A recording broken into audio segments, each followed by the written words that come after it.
अपनी एक नई और इम्पोर्टेंट वीडियो लेके, जिस वीडियो के अंदर हमने टॉपिक चूज किया है वर्क एट हाइट। और मैं उम्मीद करता हूं कि ये वीडियो को हम अंत तक देखेंगे और इस वीडियो को अंत तक देखने के बाद जो लास्ट में एक बहुत ही अच्छा मैसेज मिलेगा, हम उसको जिंदगी में अप्लाई करेंगे और आने वाले समय में अपने निर्माण क्षेत्र में हम खुशियां ही खुशियां बांटे। तो सबसे पहले हम बात करते हैं कि हमने वर्क एट हाइट क्यों लिया। वर्क एट हाइट लेने का एक कारण ये भी है कि आपने सुना होगा बहुत सारी कंस्ट्रक्शन इंडस्ट्री में बहुत सारी दुर्घटनाएं होती हैं, लेकिन उन दुर्घटनाओं में सबसे ज्यादा होने वाली दुर्घटना और सबसे ज्यादा खतरनाक दुर्घटना जो है वो है ऊंचाई से गिरना। ऊंचाई से गिरने में काफी सारी परेशानियां हो सकती हैं, बहुत सारी गंभीर चोटें लग सकती हैं। जैसे कि आपने सुना होगा कि निर्माण क्षेत्र में जो दुर्घटनाएं हो रही हैं, उन सभी दुर्घटनाओं को अगर मिलाया जाए तो उसमें से 70% दुर्घटनाएं वर्क एट हाइट से रिलेटेड होती हैं। तो हमें यह भी देखना है कि वर्क एट हाइट क्या क्या है और हम इनसे कैसे बच सकते हैं। तो आइए देखते हैं इस वीडियो में आगे चल के कि वर्क एट हाइट क्या है और हम इनसे कैसे कैसे इन दुर्घटनाओं से बच सकते हैं। तो अब हम बात करते हैं सबसे पहले कि आखिर वर्क एट हाइट है क्या। जो हम बार बार कहते हैं ऊंचाई पे कार्य करना, ऊंचाई पे कार्य करना, तो वर्क एट हाइट कहां कहां होता है और किस तरीके का होता है। तो अगर हम निर्माण क्षेत्र की बात करें या फिर किसी और फील्ड की बात करें, तो कहीं भी जहां पे हम जमीन से 2 मीटर हाइट से ज्यादा ऊपर जाते हैं, 2 मीटर की हाइट लगभग 6 फीट हाइट से ऊपर जब हम जाते हैं और किसी भी काम को करते हैं, तो वो हमारा वर्क एट हाइट होता है। अब ऊपर जाने के लिए कई सारे तरीके होते हैं। कुछ लोग क्रेडल प्लेटफॉर्म्स में बैठ के जाते हैं, कुछ लोग मैन लिफ्ट का प्रयोग करते हैं, कुछ लोग स्कैफोल्डिंग के ऊपर जाते हैं। लेकिन जो भी काम हम जमीन से 2 मीटर ऊंचाई पे जाके करते हैं वो वर्क एट हाइट के अंदर आता है। इसके साथ साथ एक और भी श्रेणी इसमें आती है जो कि है एक्सकेवेशन। कुछ जगहों पे हम देखते हैं कि काफी डीप एक्सकेवेशन हो रखा होता है और कुछ लोग उसके अंदर काम कर रहे होते हैं, और सिमिलरली कुछ लोग ऊपर की तरफ काम कर रहे होते हैं। ऊपर की तरफ समझे तो किनारे के आसपास या फिर जहां पे खुदाई हुई है उसके आसपास के एरिया में वो लोग काम कर रहे होते हैं।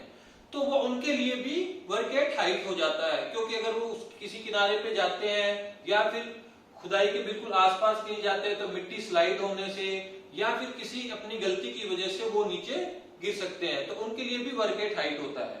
तो हमें हमेशा यही नहीं सोचना है कि वर्क एट हाइट का मतलब तो है कि जमीन से ऊपर जाना, लेकिन हम जमीन पे हैं तो हमारे लिए वर्क एट हाइट नहीं है। ऐसा नहीं है। अगर आपके आसपास में गहरी खुदाई हो रखी है और आप वहां पे काम कर रहे हैं तो आपके लिए भी गिरने का खतरा हो सकता है और वो आपके लिए भी वर्क एट हाइट है। तो अगर हम सीधे शब्दों में समझें तो जहां भी हमारे आसपास गिरने के लिए 2 मीटर या उससे ज्यादा जगह होती है तो वो हमारे लिए वर्क एट हाइट हो जाता है। तो हमें वो सारे प्रिकॉशंस लेने हैं जो हमें अपनी जान को बचाने के लिए या फिर हमारे आसपास में कुछ रखे हुए मटेरियल को गिरने से बचाने के लिए लेने हैं। तो दोस्तों, जैसे कि अभी हमने जाना कि वर्क एट हाइट क्या है, अब हमने वर्क एट हाइट जान लिया। अब हमें आगे ये जानना है कि इसके अंदर क्या क्या खतरे हैं और इनसे बचाव कैसे हो सकता है। इसके साथ साथ हम आने वाली इस चंद मिनटों की वीडियो में आपको कुछ एक वर्क एट हाइट की अनसेफ एक्ट और अनसेफ कंडीशन भी फोटोग्राफ के जरिए दिखाएंगे। चलिए आइए डिस्कस करते हैं कि इसके अंदर आखिर खतरे क्या है काम करते वक्त। जब भी हम ऊंचाई पे काम करते हैं तो वहां पे 2 तरीके के खतरे रहते हैं। पहला फॉल ऑफ मटेरियल, दूसरा फॉल ऑफ पर्सन। पहला होता है किसी सामान का गिरना, दूसरे की बात करें तो किसी इंसान का ऊपर से नीचे गिरना। तो ये दोनों अलग अलग चीजें हो गई हैं। जब हम लोग साइट पे काम कर रहे होते हैं तो कई बार ऐसा होता है कि हम किसी किनारे पे अपना कोई छोटा या बड़ा औजार रख के या फिर सामान रख के भूल जाते हैं, और किसी कारणवश जैसे कि हवा का तेज आना या फिर आपकी जहां बिल्डिंग का निर्माण हो रहा है वहां पे आसपास में अगर कोई रोड रोलर चल रहा है या फिर और भारी वाहन चल रहे होते हैं तो वहां पे एक वाइब्रेशन पैदा होती है, कंपन पैदा होती है। उस कंपन की वजह से किनारे पे रखी हुई जो भी चीज है या फिर जो भी आपका सामान है वो नीचे गिर सकता है। इसके अलावा दूसरा होता है कि किसी भी हल्के या लूज मटेरियल को हम किसी प्लेटफॉर्म या फिर किसी किनारे के ऊपर रख देते हैं, जो कि छोटी सी हल्की सी हवा के साथ भी नीचे आ सकता है। लेकिन आप सोचिए कि अगर आपने अपना एक छोटा सा औजार, हल्की पत्ती 8 मंजिल या 10 मंजिल ऊपर रखी हुई है और वो हवा के झोंके से नीचे गिरती है, अगर नीचे करने वाले किसी आदमी के ऊपर अगर वो गिरती है तो हो सकता है वो उसे काट दे, हो सकता है वो आके उसके गले के पास किसी तरीके का कट इंजरी हो जाए या फिर उसके हाथ पे कट इंजरी हो जाए। अगर उसने हेलमेट नहीं लगाया तो वो पत्ती आके उसके सर में भी लग सकती है, तो वो एक घातक चोट लगने की संभावना बनी रहती है। इसके अलावा कई बार ऐसा होता है कि हम कुछ सामान लेके ऊपर जा रहे होते हैं और जाते जाते हमारे हाथ से वो सामान छूट जाता है, तो सामान छूटने की वजह से भी जब वो नीचे गिरता है या तो वो सीधा जाके किसी वर्कर को लग सकता है, या फिर कई बार ऐसा होता है कि बहुत ऊपर से जब सामान गिरता है तो वो हमारी बिल्डिंग के कई हिस्सों में टकराता हुआ या फिर बड़ी स्कैफ फोल्डिंग के बीच में से अगर गिरता है तो वो स्कैफ फोल्डिंग की पाइपों से टकराता हुआ नीचे तक आता है, और पाइप से टकराने के बाद या फिर बिल्डिंग के किसी हिस्से से टकराने के बाद हम ये बिल्कुल भी अंदाजा नहीं लगा सकते कि वो मटेरियल कितना दूर तक जाएगा और इसे चोट लग सकती है और नहीं लग सकती है।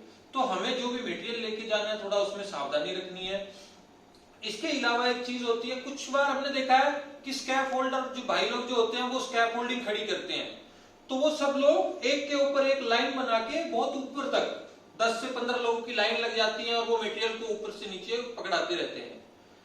तो इसे हम बोलते हैं लाइन ऑफ फायर, मतलब एकदम खतरे के नीचे होना। अगर ऊपर के एक आदमी से पाइप छूटती है तो वो नीचे वाले का सर भी फोड़ सकती है और कोई और भी बड़ी इंजरी कर सकती है। तो ये तो चीज होती है फॉल ऑफ मटेरियल, पहला खतरा जिसकी हम बात करते हैं। फॉल ऑफ मटेरियल कहां कहां से हो सकता है, कैसे हो सकता है। इसके अलावा अगर हमारा कहीं पे कटआउट आ रहा है, कोई ओपनिंग आ रही है या फिर कहीं लिफ्ट शाफ्ट की ओपनिंग है जिसके अंदर आदमी काम कर रहा होता है और बाहर में हमने कोई लूज आइटम रखी है 7वीं मंजिल पे, तो हो सकता है वहां मेरे काम करने की वजह से या किसी और वर्कर भाई के काम करने से सामान को ठोकर लगी और वो लिफ्ट के अंदर गिर गया। अब नीचे 3री मंजिल पे जो आदमी लिफ्ट में काम कर रहा है वो उससे क्षतिग्रस्त हो सकता है, उससे चोट लग सकती है। तो हमें ये जरूर ध्यान देना है कि चाहे बिल्डिंग की आउटर का किनारा हो या फिर किसी कटआउट का किनारा हो या लिफ्ट शाफ्ट का किनारा हो, हमें किसी भी किनारों के आसपास अपना कोई लूज सामान नहीं रखना है। हमें अपने सारे सामान व्यवस्थित तरीके से हर जगह पे जहां उनके लिए जगह बनी हुई है हम वहीं पे रखें और वहीं से उठाकर उनको प्रयोग करने के बाद वापस वहीं रखें। इससे आपके एरिया में साफ सुथरा एरिया बना रहेगा, हाउसकीपिंग बनी रहेगी और साथ के साथ जो मटेरियल गिरने की वजह से किसी को चोट लगने की संभावनाएं हैं वो कम हो जाएंगी। तो अब हम फोटोग्राफ्स के जरिए देखेंगे कि हमारे निर्माण क्षेत्र में किस किस तरीके की गलतियां होती हैं, कोई अनसेफ एक्ट या अनसेफ कंडीशंस जो कि हमारे शरीर को या फिर हमारी जान को जोखिम में डाल सकते हैं। और हमें ध्यान रखना है हमेशा कि हमारे आसपास के एरिया में कहीं ऐसी गलतियां तो नहीं है। आइए देखते हैं कुछ एक फोटोग्राफ्स। ये फोटोग्राफ्स हमने आपकी जानकारी के लिए इसलिए लगाई हैं ताकि आपको देख के पता चले कि क्या गलत होता है और क्या सही होता है। और ये भी जरूरी नहीं है कि हमने जो फोटोग्राफ्स आपको इस वीडियो में दिखाई हैं सिर्फ उतनी ही गलतियां हो सकती हैं, गलतियां उससे ज्यादा भी हो सकती हैं, वो जाने और अनजाने किसी भी तरीके से हो सकती हैं। तो आपको ध्यान रखना है कि आपके आसपास के एरिया में, आपके कार्य क्षेत्र में ऐसी लोकेशन या फिर ऐसी परिस्थितियां ना हो।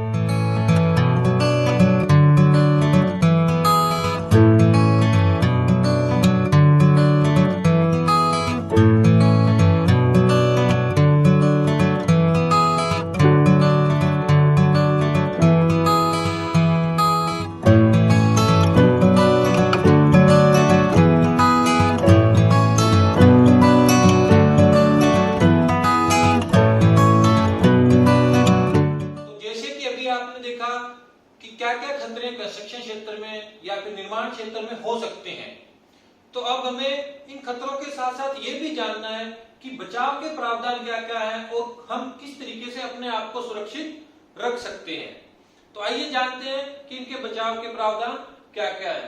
पहला, जैसे कि आप किसी भी कार्य क्षेत्र में काम करते हैं, ऊंचाई पे काम करते हैं, तो वहां पे आने जाने के रास्ते साफ सुथरे रखें ताकि आपको वहां पे आने में जाने में किसी तरीके की कोई परेशानी ना हो।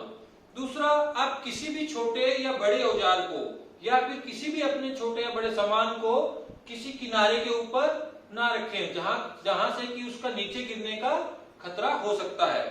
तीसरा, कि जब भी आप किसी सामान की हैंडलिंग करते हैं, किसी सामान को नीचे से ऊपर लेके जाते हैं, तो उस सामान को अच्छे से होल्ड करके रखें। अगर आपको ऐसा लगता है कि आप गर्मियों के समय में काम कर रहे हैं और कुछ पाइप्स या कुछ और सामान उठा रहे हैं जो कि गर्म हो सकता है, तो आप हमेशा दस्तानों का प्रयोग करें। दस्ताने आपको अलग अलग तरीके के यूज करने पड़ सकते हैं। तो आप सरिया उठा रहे हो तो आपको कॉटन के दस्ताने प्रयोग में लाने होंगे। अगर आप किसी बड़ी गर्म पाइप को उठा रहे हो या फिर जिस पाइप के आसपास अभी अभी वेल्डिंग किया हो इसको ऊपर लेके जाना है, तो आपको लेदर के दस्ताने पहन के उसे उठाना है। इसके अलावा जब भी आप देखते हैं कि कोई सामान रास्ते के अंदर रखा हुआ है या फिर आने जाने के एरिया में रखा हुआ है, तो उसको उठा के साइड में करें। इसके साथ साथ एक और इम्पोर्टेंट चीज हमारे साथ जो जुड़ी हुई है वो है सेफ्टी बेल्ट। जब भी हम काम करने के लिए जाते हैं जमीन से 2 मीटर ऊपर किसी भी ऊंचाई के क्षेत्र में, तो हम अपना सेफ्टी बेल्ट हमेशा अपने साथ कैरी करें। अपना सेफ्टी बेल्ट पहन के जाएं और प्लेटफॉर्म पे जाने से पहले आप ये सुनिश्चित कर लें कि आप जिस प्लेटफॉर्म या जिस स्कैफोल्डिंग के ऊपर जा रहे हैं, क्या उस स्कैफोल्डिंग के ऊपर ग्रीन टैग लगा हुआ है, और उस ग्रीन टैग की जगह पे अगर रेड टैग लगा हो, लाल निशान का टैग लगा हुआ हो उसके ऊपर लाल रंग का, तो आपने उस भाड़े का प्रयोग नहीं करना है। इसका मतलब ये है कि या तो वो भाड़ा निर्माणाधीन है, वो पूरा बना नहीं है, या फिर वो असुरक्षित है जिसके ऊपर काम नहीं किया जा सकता। अगर उसके ऊपर हरे रंग का टैग लगा हुआ है तो आप समझ सकते हैं कि वो भाड़ा कार्य करने के लिए सुरक्षित है। तो आप सबसे पहले टैग देखें। उसके बाद जब भी आप ऊपर जाते हैं तो एक बार खुद से जरूर सुनिश्चित करें कि जिस प्लेटफॉर्म के ऊपर आपने खड़े रहना है, जिस चाली के ऊपर आपने खड़े रहना है, क्या वो बंधी हुई है। जहां भी आपने काम करना है उस प्लेटफॉर्म के अंदर कोई किसी तरीके का गैप नहीं होना चाहिए, जहां से कि आपका कोई औजार, कोई सामान या फिर आप खुद नीचे गिरने की संभावना में आ जाओ। तो ऐसा कोई प्लेटफॉर्म के अंदर गैप ना हो, चाली आपकी बंधी हुई हो, और जिस प्लेटफॉर्म के ऊपर आप जाते हैं काम करने के लिए उसके ऊपर छोटे छोटे टो गार्ड्स लगे होने चाहिए। हमारे स्कैफोल्डिंग के ऊपर जिस प्लेटफॉर्म पे हम खड़े होते हैं उस पे 4-4 इंच का टो गार्ड चारों तरफ लगा होना चाहिए, ताकि आपकी ठोकर लगने से किसी तरीके का औजार या छोटा बड़ा सामान नीचे ना गिरे और नीचे काम कर रहे लोगों को किसी तरीके की चोट ना लगे। इसके अलावा भाड़े के ऊपर आपकी 2 रेलिंग लगी हुई होनी चाहिए, ताकि जहां भी आप काम कर रहे हो तो आपको बैक सपोर्ट मिलती रहे। भाड़े के ऊपर 2 रेलिंग लगाई जाती है, एक आपके घुटने के लेवल पे और दूसरी आपकी कमर के लेवल पे। इसके क्या कारण है ये भी जानना बहुत जरूरी है। पहली जो घुटने के लेवल पे जो रेलिंग लगाई जाती है उसका कारण ये होता है कि जब कोई आदमी बैठ के काम करता है, जब आप उस भाड़े के ऊपर उस प्लेटफॉर्म के ऊपर बैठ के काम करोगे तो आपका कंधा उससे टकराता रहेगा और आप बाहर गिरने से बचते हैं। इसके साथ साथ दूसरी रेलिंग लगाई जाती है आपकी कमर की हाइट पे। इससे क्या होता है कि हमारे शरीर का लगभग आधा हिस्सा नीचे की तरफ होता है, आधा हिस्सा ऊपर की तरफ होता है। तो अगर आप बाहर झुक के किसी तरीके के सामान को पकड़ रहे हैं या फिर झुक के नीचे की एरिया में कुछ देखना चाह रहे हैं तो आपका बैलेंस मेंटेन होता है। इस वजह से ये दोनों रेलिंग्स लगाई जाती हैं। इसके साथ साथ जब भी आप भाड़े पे जाएं तो अपने सुपरवाइजर या इंजीनियर साहब से एक बार जरूर पूछें कि क्या ये भाड़ा ठीक है।